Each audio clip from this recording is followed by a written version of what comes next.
ಚರ್ಚೆ ಇತ್ತು. ನಾನು ನೋಡ್ರಿ, ರಾಷ್ಟ್ರೀಯ ನಾಯಕರ ಜೊತೆಲಿ ನಾನು ಸತತ ಸಂಪರ್ಕದಲ್ಲಿ ನಾನು ಇದ್ದೀನಿ. ಅವ್ರ ಹತ್ರ ಫೋನ್ ಮೂಲಕ ನಾನು ಮಾತಾಡ್ತಾ ಇದ್ದೀನಿ.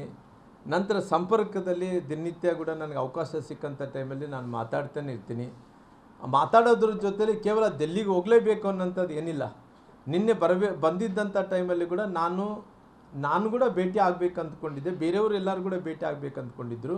ಆದರೆ ಎಲ್ಲಿ ಕೂಡ ಅಮಿತ್ ಶಾ ಅವರು ಯಾರಿಗೆ ಅವಕಾಶವನ್ನು ಮಾಡಿಕೊಟ್ಟಿಲ್ಲ. ಹಂಗಾಗಿ ಪುನಃ ರಾಮ್ಲು ಮತ್ತು ಅಲ್ಲಿ ಡೆಲ್ಲಿಗೆ ಬಂದಂಥ ಟೈಮಲ್ಲಿ ಕೂಡ ಅಲ್ಲಿ ಮಾತಾಡೋಣ ಅಂತ ಹೇಳಿ ಕೂಡ ನನಗೆ ಬೇರೆ ಬೇರೆ ಕಡೆಯಿಂದ ಮಾಹಿತಿಯನ್ನು ಕೂಡ ಕೊಡಿಸೋಂಥ ಕೆಲಸ ಮಾಡಿದ್ದಾರೆ. ಪುನಃ ಮುಂದಿನ ದಿನಗಳಲ್ಲಿ ಡೆಲ್ಲಿಗೆ ಹೋಗಿ ಭೇಟಿ ಮಾಡೋಂಥ ಕೆಲಸ ಕೂಡ ನಾನು ಮಾಡ್ತೀನಿ. ಅವರು ಶಾಸಕರಾಗಿರ್ಬೋದು, ಅವ್ರು ಭೇಟಿ ಆಗಿರ್ಬೋದು, ಅವರು ಭೇಟಿ ಆಗಿರ್ಬೋದು ಅಂತ ಅಲ್ಲ. ರಾಜ್ಯ ಮಟ್ಟದ ನಾಯಕರು ಅನ್ನೋದಕ್ಕಿಂತ ನಾವು ಅವಕಾಶ ಬಂದಂಥ ಟೈಮ್ ಭೇಟಿ ಆಗೈತಿ. ಇದಕ್ಕೋಸ್ಕರ ಆಗಿ ಭೇಟಿ ಆಗಬೇಕನ್ನೋಂಥದ್ದು ಏನಿಲ್ಲಲ್ಲ. ಅವ್ರು ಏನೋ ಬೇರೆ ಕೆಲಸದ ಮೇಲೆ ಬಂದಿದ್ದರು, ಅವ್ರಿಗೂ ಕಾರ್ಯಕ್ರಮಗಳು ಮುಗಿಸ್ಕೊಂಡ್ರು, ಪುನಃ ಅವರು ಡೆಲ್ಲಿಗೆ ಹೋಗ್ಬಿಟ್ರು. ಅಷ್ಟು ಒಳಗಡೆ ಅವರು ಶಾಸಕರು, ಕೆಲವು ಮಂದಿ ಪ್ರಮುಖರು ಎಲ್ಲರೂ ಕೂಡ ಭೇಟಿ ಆಗಿರ್ಬೋದು. ನಾನು ಅನಿವಾರ್ಯ ಕಾರಣಗಳಿಂದ ಭೇಟಿ ಮಾಡಲಿಕ್ಕಾಗಲಿಲ್ಲ. ಮುಂದಿನ ದಿನಗಳಲ್ಲಿ ಮತ್ತೆ ಡೆಲ್ಲಿಗೆ ಹೋಗಿ ಭೇಟಿ ಮಾಡೋಂಥ ಕೆಲಸ ಮಾಡ್ತೀನಿ.